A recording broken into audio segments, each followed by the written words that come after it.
ಕೊಡಗು ಧ್ವನಿ digital media, ಇದು ಕೊಡಗಿನ #1 ಯೂಟ್ಯೂಬ್ ಚಾನಲ್. ಕೋವಿ ಮತ್ತು ಕೊಡಗಿನ ಜನರಿಗೆ ಯಾವ ರೀತಿಯ ಸಂಬಂಧ ಇದೆ ಅಂತೇಳಿ ತಮಗೆಲ್ಲರಿಗೂ ಗೊತ್ತಿದೆ. ವರ್ಷದ ಬರುವಾಗ ಈ ಹಾಸ್ಟೆಲಲ್ಲಿ ಇವರು ಚಿಕ್ಕದಾಗಿ ಒಂದು ನರ್ಸರಿ ಸ್ಕೂಲ್ ಓಪನ್ ಮಾಡಿ ಅಲ್ಲಿಂದ ಇವರು ಜಾಗ ತೋರಿಸಿ ಇಲ್ಲಿ ನಾನೊಂದು ಇದು ಮಾಡಿ ಅವರ ಏನು ಅನಿಸಿಕೆ ಇತ್ತು. ಓದಿಸೋದೊಂದೇ, ಆಡಲಿಕ್ಕೆ ಹೋಗಲಿಕ್ಕೆ ಪ್ರೋತ್ಸಾಹ ಮಾಡ್ತಿದ್ದಿಲ್ಲ. So we wanted to bring a revolution in education. So that was the first step. ನಮ್ಮ ರೆವಲ್ಯೂಷನ್ ಇನ್ ಎಜುಕೇಷನ್ ವಾಸ್ ಮಕ್ಕಳಿಗೆ ಗ್ರಾಫ್ಸ್ ರೂಟ್ಲಿಂದ ಆಡಿಸ್ಬೇಕು. ನಾನು ಎಷ್ಟೋ ನಮ್ಮ ಕ್ಲಬ್ ಟೂರ್ನಮೆಂಟ್ ಅವಾಗ ಹೇಳ್ತೀನಿ ನಿಮಗೆ, ನೀವು ಕ್ಲಬ್ ಟೂರ್ನಮೆಂಟ್ ಮಾಡಿ, ಆದರೆ ಮಕ್ಕಳಿಗೆ ನೀವು ಪ್ರೋತ್ಸಾಹ ಕೊಡಿ. ಮಾಸ್ಟರ್ಸ್ ಕಪ್ ಅಂಡರ್ 18 ಆಸ್ಟ್ರೋಟರ್ಫಲ್ಲಿ ಮಾಡ್ತಾ ಇರೋದು, ಅದು ಅದ್ಭುತವಾದ ಮೈದಾನದಲ್ಲಿ ನಡೀತಾ ಇರೋದು ಪ್ರಥಮ ಬಾರಿಗೆ ಕೊಡಗಿನಲ್ಲಿ. ಯಾಕೆಂತ ಹೇಳಿದ್ರೆ ಈ ಅಶ್ವಿನಿ ಕನಸು ಡೆಫಿನೆಟ್ಲಿ ನಂತಾಗಿದೆ, ಅದು ಒಂದು ಫ್ರೂಟ್ಫುಲ್ ಆಗಿದೆ, ಆದರೆ ಗೋಲ್ ಇನ್ನೂ ಸುಮಾರಿದೆ. ಈ 3 ದಿನಗಳ ಕಾಲ ನಡೆಯುವಂಥ ಪಂದ್ಯ, ಇಂಥ ಒಂದು ಪಂದ್ಯಾವಳಿಯನ್ನು ಆಡೋದು ಮಕ್ಕಳು ಒಂದು ಒಳ್ಳೆಯ ಒಂದು ಪ್ಲಾಟ್ಫಾರ್ಮ್ ಇದಕ್ಕೆ. ಯಾಕಂದರೆ ಮಕ್ಕಳು ಅವರ ಸ್ಕಿಲ್ ಎಕ್ಸಿಕ್ಯೂಟ್ ಮಾಡ್ಬೋದು. ಈ ಕಾರ್ಯಕ್ರಮದ ಪ್ರಾಯೋಜಕರು ಕಳಿಚಂಡ ನೋಬನ್ ಮಂದಪ್ಪ ಮಾಲೀಕತ್ವದ ಈಶ್ವರ್ ಮೆಡಿಕಲ್ಸ್, ಮುಖ್ಯ ರಸ್ತೆ, ಗೋಣಿಕೊಪ್ಪ.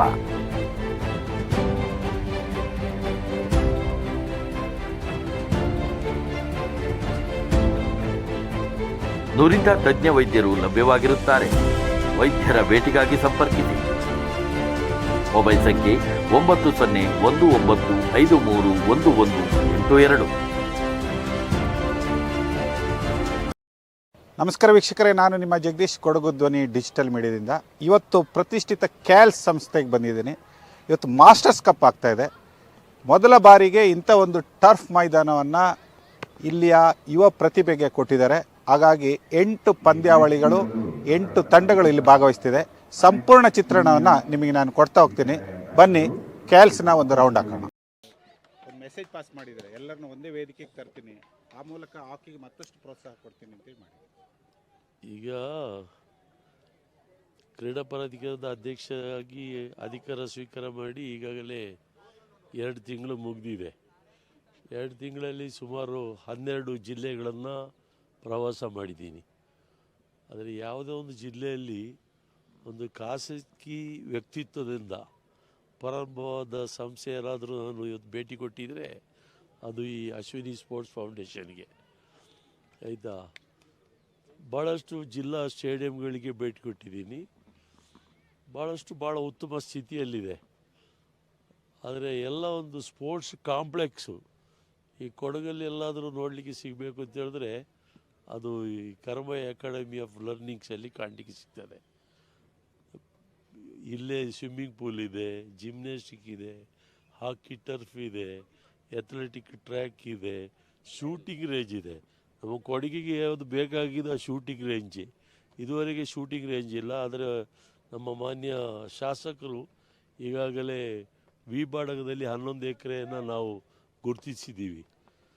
ಇದುವರೆಗೆ ಕೊಡಗಲ್ಲಿ ಸ್ಪೋರ್ಟ್ಸ್ ಕಾಂಪ್ಲೆಕ್ಸೇ ಇಲ್ಲ, ಒಂದು ಕ್ರೀಡಾ ಸಂಕೀರ್ಣ ಅಂತೇಳಿ ಎಲ್ಲೂ ಇಲ್ಲ. ಅದಕ್ಕಾಗಿ ಈಗ ಬಾಳುಗೋಡು ವಿಭಾಗದಲ್ಲಿ 11 ಎಕರೆಯನ್ನು ಗುರುತಿಸಿದ್ದೀವಿ. ಅದು ಸುಮಾರು 100 ಕೋಟಿಗಿಂತ ಹೆಚ್ಚಿಗೆ ಅದಕ್ಕೆ ಹಣನ ವ್ಯವಹರಿಸುವ ನಿಟ್ಟಿನಲ್ಲಿ ನಮ್ಮ ಶಾಸಕರು ಕಾರ್ಯೋನ್ಮುಖರಾಗಿದ್ದಾರೆ. ಅದಕ್ಕಾಗಿ ಈಗ ಪ್ರಥಮ ಹಂತದಲ್ಲಿ 30 ಕೋಟಿ ರೂಪಾಯಿಗಳ ಅನುದಾನವನ್ನು ಸಹ ಅವರು ವಿವಿಧ ಕಡೆಯಿಂದ ತಂದಿದ್ದಾರೆ. ಸದ್ಯದಲ್ಲೇ ಅಲ್ಲೊಂದು ಕ್ರೀಡಾ ಸಂಕೀರ್ಣ ಆಗ್ತದೆ. ಇಲ್ಲಿ ಕೊಡಗಲ್ಲಿ ಕೋವಿ ಮತ್ತು ಕೊಡಗಿನ ಜನರಿಗೆ ಯಾವ ರೀತಿಯ ಸಂಬಂಧ ಇದೆ ಅಂತೇಳಿ ತಮಗೆಲ್ಲರಿಗೂ ಗೊತ್ತಿದೆ. ಆದರೆ ಇಲ್ಲಿ ಎಲ್ಲೂ ಒಂದು ಶೂಟಿಂಗ್ ರೇಂಜೇ ಇಲ್ಲ ಇಲ್ಲಿ ಇರೋದು. ಈಗ ಕೂಡಿಗೆ ಸ್ಪೋರ್ಟ್ಸ್ ಹಾಸ್ಟೆಲ್ಗೆ ಮುಂದಿನ ವರ್ಷದಲ್ಲಿ ಶೂಟಿಂಗ್ ರೇಂಜ್ ಮಾಡಲಿಕ್ಕೆ ಪ್ರಸ್ತಾವನೆಯನ್ನು ನಾನು ಸಲ್ಲಿಸ್ತಾ ಇದ್ದೀನಿ. ಅದೇ ರೀತಿ ಮಡಿಕೇರಿ ಶಾಸಕರಾದ ಸನ್ಮಾನ್ಯ ಮಂತ್ರಗೌಡರ ನೇತೃತ್ವದಲ್ಲಿ ಮುಖ್ಯಮಂತ್ರಿಗಳನ್ನು ಸಂಪರ್ಕಿಸಿ ಕೊಡಗಿನ ಮ್ಯಾಚ್ ಕಾಂಪೌಂಡ್ ಸ್ಟೇಡಿಯಂ ಅಲ್ಲಿ ಒಂದು ಸಿಂಥೆಟಿಕ್ ಟ್ರ್ಯಾಕ್, ಅಥ್ಲೆಟಿಕ್ ಟ್ರ್ಯಾಕನ್ನು ಅಳಿಸುವಂಥ ಒಂದು ವ್ಯವಸ್ಥೆಯನ್ನು ಸಹ ನಾವು ಮಾಡ್ತಾಯಿದ್ದೀವಿ. ಅಂದರೆ ಭಾಳಷ್ಟು ಹೆಮ್ಮೆ ಅನ್ನಿಸೋದೆ ಇವತ್ತು ಅಶ್ವಿನಿ ಸ್ಪೋರ್ಟ್ಸ್ ಫೌಂಡೇಶನ್ಗೆ ಬರೋದು. ಜೊತೆಗೆ ಸರ್, ಸಾಕಷ್ಟು ಟರ್ಫನ್ನ ನೋಡಿದ್ರಿ, ಇವತ್ತು ಅಶ್ವಿನ್ ಫೌಂಡೇಶನ್ ಅವರು ಈ ರೀತಿ ಒಂದು ಟರ್ಫನ್ನು ಮಾಡಿದ್ದಾರೆ.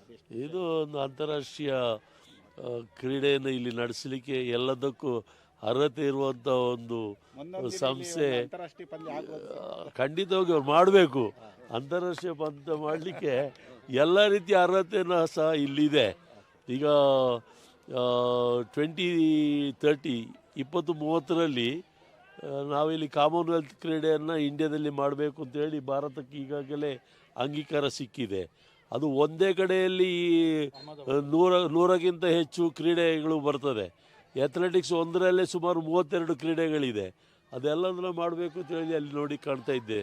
ಇಂಥ ಜಾಗಕ್ಕೆ ಒಂದೊಂದು 2-2 3-3 ಕ್ರೀಡೆಗಳನ್ನು ಇಲ್ಲಿ ಇವರಿಂಥವರಿಗೆ ಕೊಟ್ಟರೆ ಖಂಡಿತವಾಗಿಯೂ ಕಾಮನ್ವೆಲ್ತ್ ಕ್ರೀಡೆ ಯಶಸ್ವಿಯಾಗಿ ಆಗೋದ್ರಲ್ಲಿ ಯಾವ ಸಂಶಯನಿಲ್ಲ. ಅದರಿಂದ ನಿಮ್ಮ ಮೂಲಕ ನಾನು ಅವರಿಗೆ ಧನ್ಯವಾದವನ್ನು ಅರ್ಪಿಸ್ತಾ ಇದ್ದೀನಿ.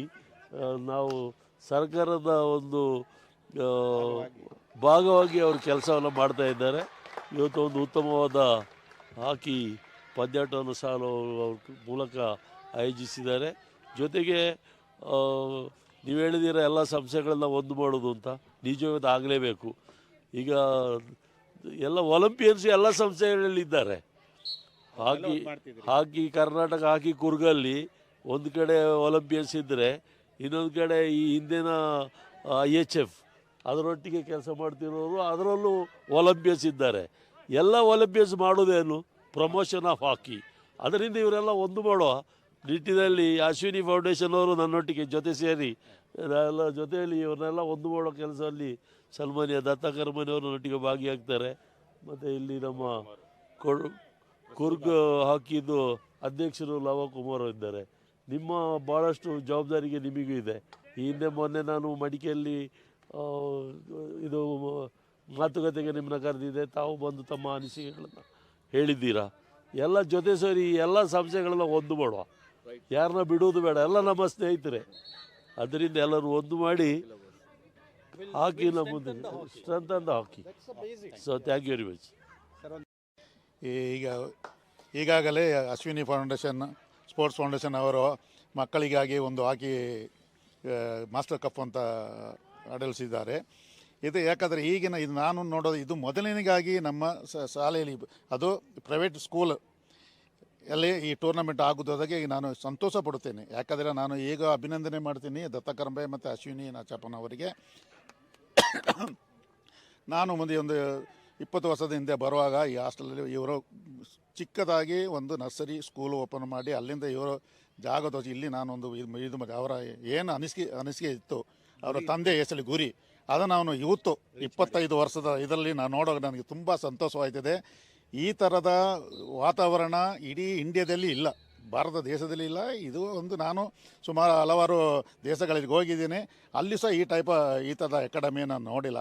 ಅದರ ಜೊತೆಗೆ ನಮ್ಮ ಶಾಲೆಗೆ ವಿದ್ಯಾಭ್ಯಾಸಕ್ಕಾಗಿ ಮಕ್ಕಳಿಗೆ ಎಷ್ಟು ಚೆನ್ನಾಗಿ ಕೊಡ್ತಿದ್ದಾರೆ. ನಮ್ಮ ಈಗಿನ ಇವರ ಮಕ್ಕಳು ನಾವು ನೋಡುವಾಗ ನಮ್ಮಲ್ಲಿ ಅರ್ಧ ಮಕ್ಕಳು ಸಾಯಿಗೆ ಮತ್ತು DYSಗೆ ಸೆಲೆಕ್ಟ್ ಆಗ್ತಾರೆ. ಅದು ಯಾಕಂದರೆ ಗ್ರಾಸ್ ರೂಟಿಂದ ಚಿಕ್ಕದಿಂದ ಬಂದ ಮಕ್ಕಳ ಅನಿಸಿಕೆಯಲ್ಲಿ ಅದಕ್ಕೆ ಇವರು ಭಾರಿ ಸಪೋರ್ಟ್ ಮಾಡ್ತಿದ್ದಾರೆ. ಅದಕ್ಕೆ ದತ್ತ ಕರಂಬನಿಗೆ ಮತ್ತು ಅಶ್ವಿನಿ ಅವರಿಗೆ ನಾನು ರಫ್ತುನ ವಂದನೆ ಕೇಳಿಕೊಂಡು ಇನ್ನೂ ನಮ್ಮ ಇವರಿಗೆ ಇನ್ನೂ ಇದು ಅನುಭವ ಮಕ್ಕಳಿಗೆ ಕೊಡುವಾಗೆ ಪ್ರೋತ್ಸಾಹ ಕೊಡುವಾಗೆ ಹೇಳಿ, ಹಾಗೆ ನಮ್ಮ ಹಾಕಿ ಕುರ್ಗಿನ ಅಧ್ಯಕ್ಷ ಲವಕುಮಾರ್ ಇದ್ದರೆ ಅವರು ಸಹ ಹಾಕಿ ಕೊಡಗಿನಲ್ಲಿ ವಿವಿಧ ಜಾಗದಲ್ಲಿ ಅವರ ಮಕ್ಕಳಿಗೆ ಇದೇ ಈ ಟೈಪ್ ಬಿಲೋ 15 ಇಯರ್ಸ್ ಇರೋ ಮಕ್ಕಳಿಗೆ ಸಮ್ಮರ್ ಕ್ಯಾಂಪ್ ಮಾಡಬೇಕಾಗಿ ನಾನು ಕೇಳ್ಕೊಳ್ತೀನಿ. ಆಗುತ್ತಿಲ್ಲ, ಈಗ ಮಾಡಬೇಕು.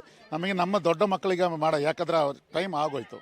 ಈಗ ಮಾಡಬೇಕಾದ್ರೆ ಸ್ಕೂಲಲ್ಲಿಂದ ಬಂದು ಅವ್ರನ್ನ ಜಿಲ್ಲಾ ಮಟ್ಟ ಮತ್ತು ತಾಲೂಕು ಮಟ್ಟದ ರಾಜ್ಯ ಮಟ್ಟಿಗೆ ಹೋಗಿ ಹಾಗೆ ಅಂತಾರಾಷ್ಟ್ರೀಯ ಮಟ್ಟ ಆಡಲಿಕ್ಕೆ ನಾನು ಅಶ್ವಿನಿ ನಾಚಪ್ಪ ಮತ್ತು ದತ್ತ ಕರ್ಮೆ ಅವರು ಇಷ್ಟು ಪ್ರೋತ್ಸಾಹಿಸೋದಕ್ಕೆ ಮತ್ತು ಲವಕುಮಾರ್ ಅವರು ನಮ್ಮ ಮಕ್ಕಳಿಗೆ ತುಂಬ ಪ್ರೋತ್ಸಾಹ ಮಾಡಬೇಕಾಗಿ ಕೇಳಿ. ಸರ್, ಈ ಥರ ಒಂದು ಆಲೋಚನೆ ತಮಗೆ ಯಾವಾಗ ಒಳಿತು ಅಂತೇಳಿ ಸರ್? 15 ಇಯರ್ಸ್ ಮಕ್ಕಳಿಗೇನೆ ಒಂದು ಪ್ರೋತ್ಸಾಹ ಆಗಬೇಕು ಅನ್ನೋ ನಿಮ್ಮ ಚಿಂತನೆ? ನಾವು 2002-2003ಯಲ್ಲಿ ಒಂದು ಶಾಲೆ ಮಾಡಬೇಕು, ನಮ್ಮ ತಂದೆ ಹೆಸರಲ್ಲಿ ಒಂದು ಶಾಲೆ ಮಾಡಬೇಕು ಅಂತ ಹೇಳ್ಕೊಂಡು ನಿರ್ಧರಿಸಿದ್ವಿ. ಅಲ್ಲಿಂದ ಜಾಗ ಹುಡುಕ್ತಾ ಇದ್ದೀವಿ. ಶಾಲೆ ಮಾಡಬೇಕಂದ್ರೆ ಒಂದು 20-25 ಎಕರೆ ಪ್ಲಸ್ ಅಶ್ವಿನಿ ಸ್ಪೋರ್ಟ್ಸ್ ಫೌಂಡೇಶನ್ನು ಇರಬೇಕು ಅದರ ಒಳಗಡೆ. ನಮ್ಮ ಉದ್ದೇಶ ಎಜುಕೇಷನ್ ಅಲಾಂಗ್ ವಿತ್ ಸ್ಪೋರ್ಟ್ಸ್. ಯಾಕಂದರೆ ನಾವೆಲ್ಲ ಓದಿದ್ದು ಅದೇ ಥರ, ಆಡಲೂಬೇಕು ಓದಲೂಬೇಕು. ಓದುವ ಟೈಮಲ್ಲಿ ಓದಬೇಕು, ಆಡೋ ಟೈಮಲ್ಲಿ ಆಡಬೇಕು. ಸೊ ಇದು ರೀಸೆಂಟಾಗಿ ಅದೆಲ್ಲ ಜನರು ಬಿಟ್ಬಿಟ್ಟಿದ್ರು, ಮಕ್ಕಳನ್ನ ಬರೀ ಓದಿಸೋದೊಂದೇ, ಆಡಲಿಕ್ಕೆ ಹೋಗಲಿಕ್ಕೆ ಪ್ರೋತ್ಸಾಹ ಮಾಡ್ತಿದ್ದಿಲ್ಲ. So we wanted to bring a revolution in education. So that was the first step. ನಮ್ಮ revolution in education was to create a school, and that's why we called it as Karambayas Academy for Learning and Sports. It is there for learning, it is there for sports. And now ಇದನ್ನ ಮಾಡಲಿಕ್ಕೆ as it is a long process. ಇಬ್ಬರೇ, ನಾನು ಮತ್ತು ಅಶ್ವಿನಿ ನಾಚಪ್ಪ ಅವರು ಭಾಳ ಕಷ್ಟಪಟ್ಟಿದ್ದೀವಿ. 20 ವರ್ಷ ಮುಗಿಸಿದ್ದೀವಿ. ಇವತ್ತು ಇಲ್ಲಿ ನಿಂತ್ಕೊಂಡು we are proud to be here and it gives immense pleasure. ಬೇರೆ ಏನು ಬೇಡ ಲೈಫಲ್ಲಿ. ಇಲ್ಲಿ ಮಕ್ಕಳನ್ನ ನೋಡಿಕೊಂಡು ಬೆಳಿಗ್ಗೆ ಅವ್ರ ಜೊತೆ ಓಡಾಡ್ಕೊಂಡಿರ್ತೀವಿ ನಾವು. We also jog with them. It is one of the best time we get here. So ಕಠಿಣ ಶ್ರಮಕ್ಕೆ ಇವತ್ತು ಒಂದು ಪ್ರತಿಫಲ ಸಿಕ್ಕಿದೆ ಅಂತ 100%. And this school is dedicated to Karmayya. ನನ್ನ ತಂದೆ he was in the British army. ಅವರು ಬ್ರಿಟಿಷ್ ಆರ್ಮಿ ಬಿಟ್ಟು ಡಿಸ್ಚಾರ್ಜ್ ಆಗುವಾಗ ಏನಾಗಬೇಕು ಅಂತ ಕೇಳುವಾಗ ನಾನು ಸ್ಕೂಲ್ ಮಾಸ್ಟರ್ ಆಗಬೇಕು ಅಂತ ಅವ್ರ ಡಿಸ್ಚಾರ್ಜ್ ಸರ್ಟಿಫಿಕೇಟ್ ಇವಾಗಲೂ ಇದೆ. ಸೊ ಅವ್ರ ಹೆಸರಲ್ಲಿ ಮಾಡಿದ್ದೀವಿ. So we have reached here.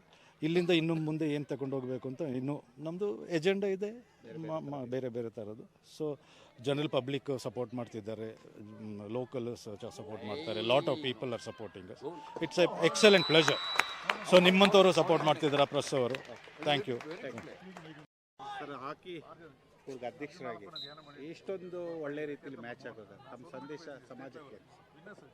ನಾನು ಹೇಳ್ಬೇಕಂದ್ರೆ ಅಶ್ವಿನಿ ಫೌಂಡೇಶನ್ ಅವರು ಭಾಳ ಒಂದು ಉತ್ತಮ ಒಂದು ಕಾರ್ಯಕ್ರಮ ಮಾಡ್ತಿದ್ದಾರೆ. ಟೂರ್ನಮೆಂಟು ನಮ್ಮ ಎಳೆ ಮಕ್ಕಳಿಗೆ ಗ್ರಾಫ್ಟ್ ಸ್ಟೂಡೆಂಟ್ಲಿಂದ ಆಡಿಸ್ಬೇಕು. ನಾನು ಎಷ್ಟೋ ನಮ್ಮ ಕ್ಲಬ್ ಟೂರ್ನಮೆಂಟ್ ಅವಾಗ ಹೇಳ್ತೀನಿ ನಿಮಗೆ, ನೀವು ಕ್ಲಬ್ ಟೂರ್ನಮೆಂಟ್ ಮಾಡಿ, ಆದರೆ ಮಕ್ಕಳಿಗೆ ನೀವು ಪ್ರೋತ್ಸಾಹ ಕೊಡಿ ಗ್ರಾಫ್ಟ್ ಸ್ಟೂಡೆಂಟ್ಲಿಂದ. ಈಗ ಅಶ್ವಿನಿ ಅವರು ಇದು ಮಾಡೋದು ಭಾಳ ಒಂದು ಒಳ್ಳೆಯ ಒಂದು ಉತ್ತಮ ಕಾರ್ಯಕ್ರಮ. ಇದು ನಿರಂತರವಾಗಿ ಆಗಲಿ. ನಾನು ನಮ್ಮಿಂದ ಹಾಕಿ ಏನು ಪ್ರೋತ್ಸಾಹ ಬೇಕು ನಾವೆಲ್ಲ ಸಹಾಯ ಕೊಡ್ತಾ ಇದ್ದೀವಿ ಎಲ್ಲರಿಗೂ, ಎಲ್ಲ ಮಾಡ್ತೀವಿ. ಮತ್ತು ಕ್ಯಾಂಪ್ಸ್ ನಡೆಸಬೇಕು. ಕ್ಲಬ್ಸ್ ಅವ್ರು ಮ್ಯಾಚ್ ನಡೆಸ್ತಾರೆ. ಎಲ್ಲ ಕ್ಲಬ್ಸ್ ಎಲ್ಲ ಎಬೋವ್ 20, 25, 30 ಅವರೆಲ್ಲ ಆಡ್ತಾರೆ. ಏನು ಪ್ರಯೋಜನ ಫ್ಯೂಚರಿಗೆ? ಮಕ್ಕಳನ್ನ ತರಬೇಕು, ಗ್ರಾಸ್ ರೂಟ್ನ ತರಬೇಕು. ಸೊ ಕ್ಯಾಂಪ್ಸ್ ಮಾಡಬೇಕು ಅಂತ ಹೇಳ್ಬಿಟ್ಟು ನನ್ನ 2 ಮಾತನ್ನು ನಿಲ್ಲಿಸ್ತೀನಿ. Thank you. ಮಾಸ್ಟರ್ ಕಪ್ ಇಂಥ ಒಂದು ಪ್ರತಿಷ್ಠಿತ ಸಂಸ್ಥೆಯಲ್ಲಿ ನಡೀತಾ ಇದೆ. ಇದ್ರದ್ದು ತಾವು ಒಂದು ವಿಶ್ಲೇಷಣೆಕಾರಿಯಾಗಿ ಏನು ಹೇಳ್ತಾರೆ? ಈ ಮಾಸ್ಟರ್ಸ್ ಕಪ್ ಅಂಡರ್ 18 ಆಸ್ಟ್ರೋಟರ್ಫಲ್ಲಿ ಮಾಡ್ತಾ ಇರೋದು, ಅದು ಅದ್ಭುತವಾದ ಮೈದಾನದಲ್ಲಿ ನಡೀತಾ ಇರೋದು ಪ್ರಥಮ ಬಾರಿಗೆ ಕೊಡಗಿನಲ್ಲಿ. ಯಾಕೆಂತೇಳಿದ್ರೆ ಈ ಅಶ್ವಿನಿ ಸ್ಪೋರ್ಟ್ಸ್ ಫೌಂಡೇಶನ್ ಅಥವಾ ಅಶ್ವಿನಿ ಏನು ಅಕಾಡೆಮಿ ಇದೆ, ಅದು ಭಾರತ ದೇಶದಲ್ಲಿ ಅಂಡರ್ 21ನಲ್ಲಿ 9ನೇ ಸ್ಥಾನದಲ್ಲಿದೆ. ಈ ಅಕಾಡೆಮಿಯಲ್ಲಿ ಬಂದಾಗ ಮಾತ್ರ ಭಾರತದಿಂದ ನಾವು ತಳಮಟ್ಟದಿಂದ ಹಾಕಿ ಕೊಂಡು ಹೋಗಲಿಕ್ಕೆ ಪ್ರಯತ್ನವಾಗುತ್ತೆ. ಅದರ ಮುಖ್ಯ ಅತಿಥಿಯಾಗಿ ಕರ್ನಾಟಕದ ಕ್ರೀಡಾ ಪ್ರಾಧಿಕಾರದ ಅರುಣ್ ಮಾಚಯ್ಯನವರು, CS ಪೂರ್ಣಚನವರು ಎಲ್ಲ ಬಂದಿದ್ದರು. ಆದರೆ ಇದಕ್ಕೆ ಅನುಗುಣವಾಗಿ ನಾಡ್ದು ನಮಗೆ ಬರ್ತಾ ಇರೋದು ದಿಲೀಪ್ ಟಿರ್ಕಿ ಅವರು ಹಾಕಿ ಇಂಡಿಯಾದ ಅಧ್ಯಕ್ಷರು. ಅವರು ನಾವು ಏನು ಹೇಳ್ತೀವಿ, ನಮ್ಮ ವಿಶ್ಲೇಷಣೆ ಏನು ಅಂತಂದರೆ, ಅವರು ಅರ್ಜುನ ಅವಾರ್ಡಿ, ಪದ್ಮಶ್ರೀ 2004ರಲ್ಲಿ 3 ಬಾರಿ ಒಲಿಂಪಿಕ್ಸ್ ಆಡಿದ್ದಾರೆ ಆ್ಯಂಡ್ ಒಲಿಂಪಿಕ್ಸ್ ಕ್ಯಾಪ್ಟನ್ ಆಗಿದ್ದಾರೆ. ಒಂದು ಆದಿವಾಸಿ ಕುಟುಂಬದಿಂದ ಬಂದವನು, ಒಂದು ಮೆಂಬರ್ ಆಫ್ ಪಾರ್ಲಿಮೆಂಟು, ಅವರೇ ಆದಿವಾಸಿ. ಮೊದಲ ಬಾರಿಗೆ ಅವರು ಒಂದು ಅಂತಾರಾಷ್ಟ್ರೀಯ ಮಟ್ಟದ ಒಲಿಂಪಿಕ್ಸ್ ಕ್ಯಾಪ್ಟನ್ ಆದವನು, ಪದ್ಮಶ್ರೀ ತಗೊಂಡವ್ರು ಹಾಕಿಯಲ್ಲಿ. ಅವರಿಗೆ ತಳಮಟ್ಟದ ಹಾಕಿ ಏನು ಅಂತ ಭಾಳ ಪರಿಚಯವಿದೆ.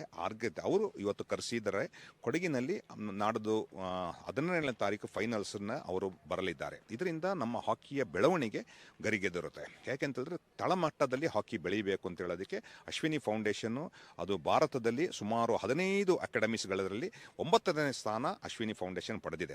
ಅದರಲ್ಲಿ ಈ ಒಂದು ಪ್ರಯತ್ನ ಅಶ್ವಿನಿ ಫೌಂಡೇಶನ್ನ ಫೆಸಿಲಿಟೀಸು ಹಾಕಿ ಆಟಗಾರರಿಗೆ, ಈಗ ಚಂದೂರ ಪೂರ್ಣ ಈಗಾಗಲೇ ಇಲ್ಲಿಯ ಒಂದು ಬಾಲಕ ಭಾರತ ದೇಶ ಆಡಿದ್ದಾನೆ ಎಂಬುದು ಎಲ್ಲರಿಗೂ ಗೊತ್ತು. ಈ ದಿಲೀಪ್ ಟಿರ್ಕಿ ಅವರು ಬಂದಾಗ ಅವರ ಜೊತೆ ಎಲ್ಲ ಹಾಕಿ ಕರ್ನಾಟಕದವರು, ಹಾಕಿ ಕೂಗ್ನವ್ರ ಜೊತೆ ಸೇರಿದಾಗ ಇಲ್ಲಿ ನಮಗೆ ಮುಂಜಿನ ಫ್ಯೂಚರ್ಗೆ ಕೊಡಗಿನಿಂದ ಭಾರತ ದೇಶ ಆಡಲಿಕ್ಕೆ ಒಂದು ಒಳ್ಳೆಯ ಒಂದು ಸುಸಂದರ್ಭ ಒದಗುತ್ತೆ. ಅದನ್ನು ನಾವು ಸದುಪಯೋಗಿಸ್ಕೊಡ್ಬೇಕು. ಹಾಗೂ ಎಲ್ಲ ಪೋಷಕರು ಇದನ್ನು ಮನಸ್ಸಲ್ಲಿಟ್ಟುಕೊಂಡು ನಾವು ಈ ಫೆಸಿಲಿಟೀಸ್ನ ಯೂಟಿಲೈಸ್ ಮಾಡ್ಕೊಳ್ಬೇಕು. ಇದು ಪ್ರಥಮ ಬಾರಿಗೆ ಈ ಥರದ ಒಂದು ಭಾಳಷ್ಟು ಹಣದ ಖರ್ಚು ಇರ್ಬೋದು. ಅದರ ಬದಲು ಈ ಮಕ್ಕಳಿಗೆ ತಡಿಪಾಯ ಹಾಕೋದು. ಈಗ ನೋಡಬೇಕು, ಪಂಜಾಬಲ್ಲೆಲ್ಲ ರೌಂಡ್ ಗ್ಲಾಸ್ ಅಕಾಡೆಮಿ ಇದೆ, ಟಾಟಾ ನಾವಲ್ ಅಕಾಡೆಮಿ ಇದೆ, ಸುರ್ಜಿತ್ ಸಿಂಗ್ ಅಕಾಡೆಮಿ ಇದೆ. ಭಾರತ ದೇಶದಲ್ಲಿ ಈಗ ಕರೆಂಟಾಗಿ ಆಡ್ತಾ ಇರೋ 5 ಮಕ್ಕಳು ಕೂಡ ಈ ಅಕಾಡೆಮಿಗೆ ಸೇರಿದವರೆ. ಈ ಬೇಸಿಕಲಿ ಹಾಕಿ ಅಕಾಡೆಮಿ ಪ್ರಾರಂಭವಾದಾಗ ಮಾತ್ರ ಭಾರತ ದೇಶಕ್ಕೆ ಆಡೋದು ಕೊಡಗಿನ ಒಂದು ಭಾಳಷ್ಟು ಜನರಿಗೆ ಒಂದು ಚಿಂತನೆ ಆಗಿರುತ್ತೆ. ಅದಕ್ಕೆ ಕ್ಯಾಲ್ ಸಂಸ್ಥೆ ಮುಖ್ಯ ಅತಿಥಿಗಳನ್ನಾಗಿ ಕರೆದು ಹಾಕಿ ಇಂಡಿಯಾದ ಅಧ್ಯಕ್ಷರು ಇವರೆಲ್ಲ ಬಂದಾಗ ನಮಗೆ ಹಾಕಿ ಏನು ಬೆಳೆಯುತ್ತದೆ ಅಂತ ಹೇಳೋದು ಭಾಳಷ್ಟು ನಾವು ಇಷ್ಟ ಇಷ್ಟು ವರ್ಷ ಹಾಕಿಗೆ ಸೇವೆ ಮಾಡಿದಲ್ಲಿ ಭಾಳಷ್ಟು ಸಂತೋಷ ಕೊಡ್ತಾ ಇದೆ. ಟರ್ಫ್ ತಾವು ನೋಡಿದಂಗೆ ನಾನಾ ಭಾಗದಲ್ಲಿ ನೋಡಿದ್ದೀವಿ. ಈಗ ಕೊಡಗಿನಲ್ಲಿ ಒಂದು 5 ಟರ್ಫ್ಗಳು ಇದರಲ್ಲಿ ಹೋಲಿಸಿದಾಗ ಇದು ಉತ್ತಮ ಮಟ್ಟದ 76 ಮಾಂಟ್ರಿಯಲ್ ಒಲಿಂಪಿಕ್ಸ್ ಆದಮೇಲೆ ಎಲ್ಲ ಪಂದ್ಯಾವಳಿಗಳು ಆಸ್ಟ್ರೋ ಟರ್ಫ್ ನಡಿಬೇಕೆಂಬ ಅಂತಾರಾಷ್ಟ್ರೀಯ ನಿಯಮ ಅದು. ಅದರಂತೆ ಈಗ ಈ ಆಸ್ಟ್ರೋ ಟರ್ಫ್ ಅತಿ ಉನ್ನತವಾಗಿದೆ, ಅಟ್ಮಾಸ್ಫಿಯರ್ ಚೆನ್ನಾಗಿದೆ, ಇಲ್ಲಿ ಮಕ್ಕಳು ಸದುಪಯೋಗ ಪಡಿಸ್ಕೊಳ್ಬೇಕು. ಈ astro turf one of the finest RAM system 99 ಇರ್ಬೋದು, ಗ್ರೀನ್ ಗ್ರಾಸ್ ಟರ್ಫ್ ಇದು ಭಾಳ ಚೆನ್ನಾಗಿದೆ. ಬ್ಲೂ ಗ್ರಾಸಲ್ಲಿ ಆಡುವಾಗ ನಮಗೆ ಕಣ್ಣಿಗೆ ಬಾಲ್ ರಿಫ್ಲೆಕ್ಟ್ ಆಗುತ್ತೆ. ಈ ಗ್ರೀನ್ ನಮ್ಮ ಗ್ರಾಸ್ ಗ್ರೀನ್ ಆಗಿರೋದ್ರಿಂದ ಈ ಟರ್ಫ್ ತುಂಬ ಉತ್ತಮವಾಗಿದೆ ಅಂಡ್ ಫೆಸಿಲಿಟೀಸ್ ಚೆನ್ನಾಗಿದೆ. ಮಕ್ಕಳು ಇದರ ಸದುಪಯೋಗಿಸ್ಕೊಡ್ಕೊಂಡು ಭಾರತ ದೇಶ ಆಡಲಿ ಅಂತೆಂದು ಹಾರೈಸಲಿಕ್ಕೆ ಇಷ್ಟಪಡ್ತಾ ಇದ್ದೇನೆ. ಮೇಡಮ್, 20 ವರ್ಷದ ಹಿಂದೆ ಒಂದು ಕನಸನ್ನು ಕಟ್ಟಿದ್ದೀರಿ.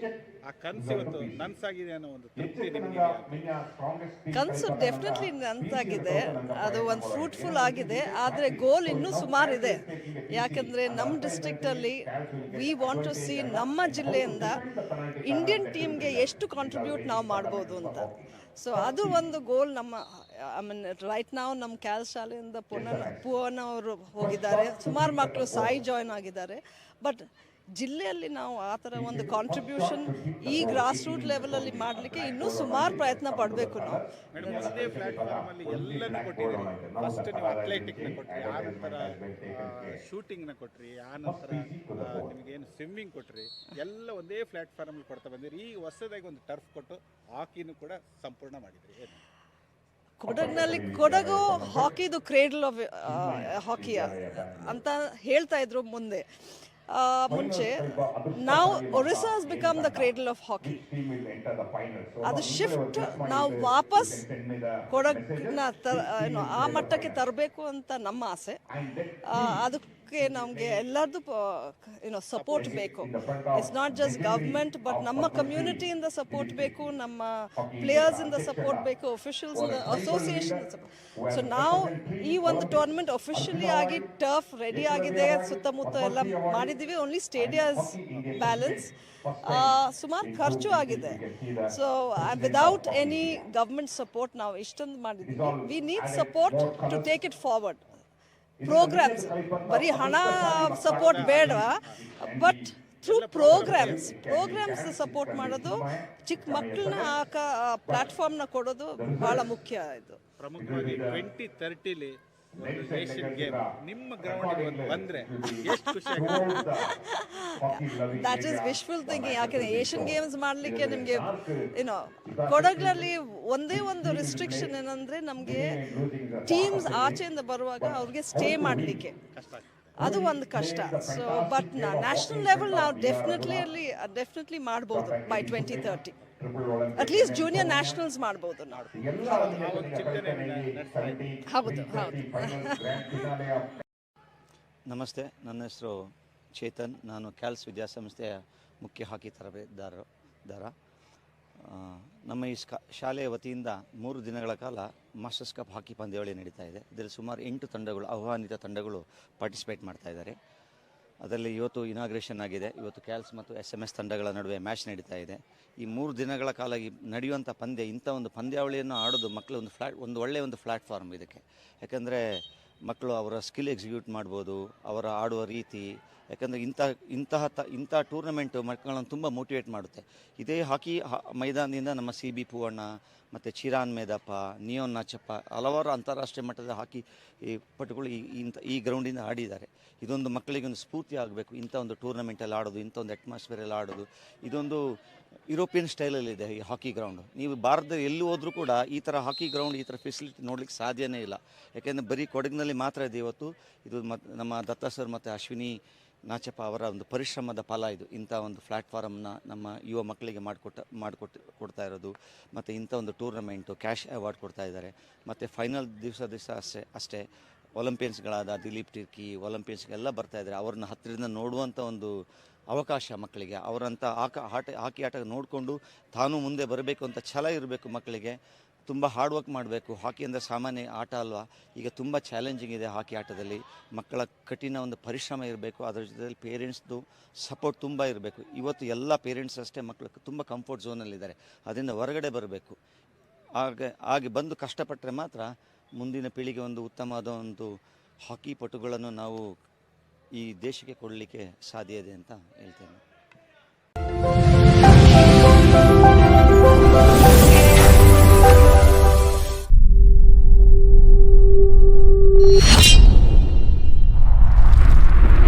ಕೊಡಗು ಧ್ವನಿ ಡಿಜಿಟಲ್ ಮೀಡಿಯಾ, ಇದು ಕೊಡಗಿನ ನಂಬರ್ 1 ಯೂಟ್ಯೂಬ್ ಚಾನಲ್.